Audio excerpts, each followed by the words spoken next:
Oi, gente, boa noite. Esse livro novo, meu 17º livro publicado, que a sua editora está lançando, da Cris Donizete, do Peterson, é um livro 2 em 1, já falei, né? De um lado, é um ao contrário do outro. Então, de um lado é memória, do outro lado é ficção. Mas ambos são sobre o Castelo, meu clube do coração, né? Que já era do coração do meu pai.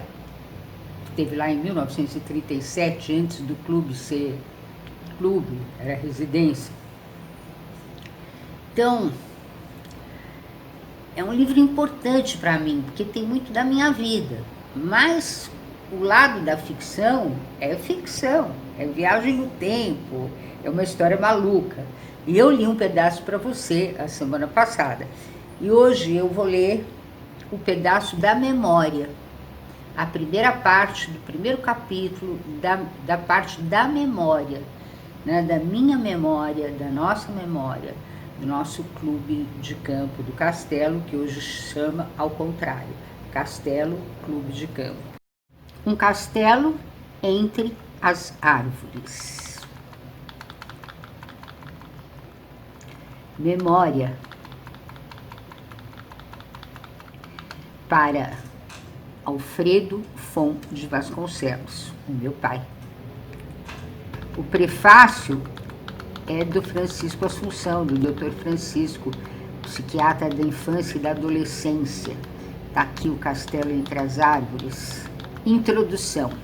O tempo não existe. São Paulo, represa do Guarapiranga, julho 1959. Você está vendo lá adiante uma ponta, uma leve colina que avança da margem esquerda para dentro d'água? Está vendo como há árvores no topo da colina? Sim, respondi. Estou vendo, pai. Estava olhando pelas potentes lentes do binóculo dele, que eu mantinha junto aos olhos, com a dificuldade de qualquer criança de 8 anos que manuseia um objeto pesado, como eram os ais dos anos 40. Agora repare, acima das árvores, mais para dentro da terra, disse ele. O que vê? Respondi, parece um telhado. E ele riu, dando um tapa na coxa. Isso mesmo, minha filha, é o telhado de uma torre. Lá, entre as árvores, se esconde um castelo. Olhei para ele incrédula. Estávamos de pé na barragem da represa do Guarapiranga e quem acreditaria que ali havia um castelo escondido? O meu espírito de leitora voraz, que eu já era então, ficou encantado.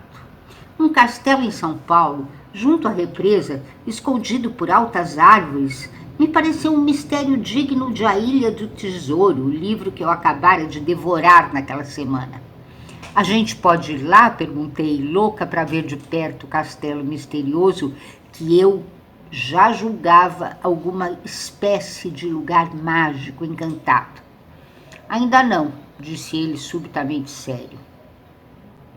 Voltando para casa, na velha perua rança Borboar, insisti. Por que a gente não pode ir lá, pai? Por que ainda não? Porque esse castelo foi construído para ser uma residência. Agora vai se transformar num clube. A partir de agosto, poderemos frequentar esse clube. Eu já comprei um título familiar. Seu tio Otto Graus também comprou um. Toda a nossa família passará a ir lá com frequência. Mas esse clube é de quem? Perguntei. É de todos os 2.000 sócios proprietários. Fiz eu decepcionada, mas é muita gente. Não, minha filha. É uma grande propriedade de 3 alqueires, tem lugar para todos nós, mas ainda também vai demorar muito para atingir o número limite de sócios. Nós somos número 630. Que dia de agosto? Insisti eu. Ele riu, logo no começo do mês.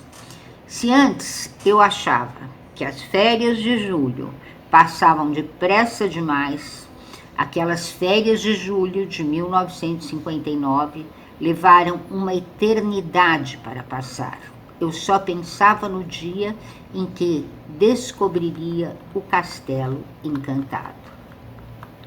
Mais tarde, na mesa repleta de amigos e primos, reunidos em torno da nossa avó Amélia para o tradicional almoço de domingo em nossa casa, meu pai soltou toda a história. Ele estivera lá no castelo em 1937, quando ali era a residência do homem que mandara construí-lo, Robert Kutscher, um alemão que viera ao Brasil para dirigir a cervejaria Brahma em São Paulo, e escolhera aquela colina que avançava como uma península, uma colina cercada de água por todos os lados, menos um. A represa do Guarapiranga, explicava meu pai, onde fica o clube de campo do castelo, foi construída em 1908. Logo, os paulistanos endinheirados viram em suas margens uma oportunidade de lazer e começaram a construir mansões de veraneio. Na Riviera Paulista, parte da margem direita de quem olha da barragem, os Ramenzoni, os Caravelas, erguiam suas casas. Estive lá algumas vezes com meu cunhado Augusto Bitelli e minha irmã Bebé. Eu ainda era solteiro, riu ele, olhando de esguelha para minha mãe. Lá pelos anos 20, Elsie von Bülow, a filha do dono da cervejaria Antártica, já tinha erguido, próxima à Riviera, uma bonita mansão com colunas clássicas na varanda que dava para a praia. Robert Kutscher encomendou ao escritório do arquiteto Francisco Beck a construção de um castelo na margem da represa, margem oposta à casa de Elsie. Para mobiliá-lo, sua esposa Augusta fez com que os marceneiros da casa alemã assistissem filmes de sua terra natal para reproduzir fielmente o estilo do mobiliário. Mas em 1948, com a morte de Robert Kutscher, a família vendeu o castelo a Luiz Romero Sanson, um engenheiro que criou o bairro de Interlagos.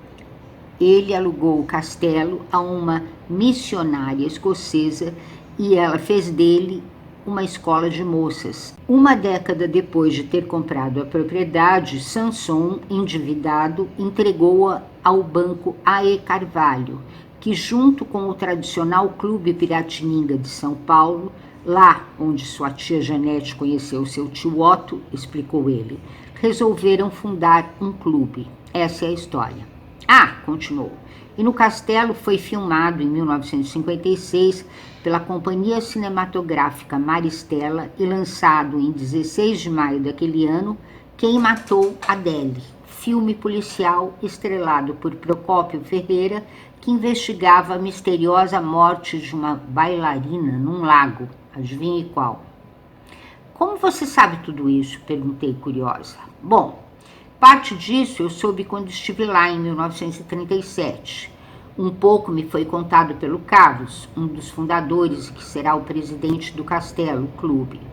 Outra parte me foi narrada pelo Fatorelli, um historiador que conheci num réveillon no clube italiano.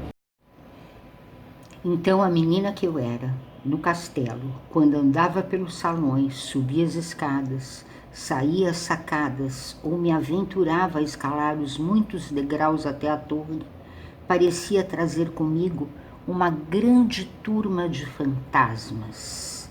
E eu sabia que muitos deles tinham sido ali tão felizes quanto eu era agora, que estava afinal dentro do castelo misterioso da represa do Guarapiranga. Avenida Paulista, agosto de 2017. A minha agenda de papel, a única coisa não eletrônica em minha mesa de trabalho, eu abro e lá de dentro salta uma foto do castelo, uma foto que eu mesma fizera em 1981.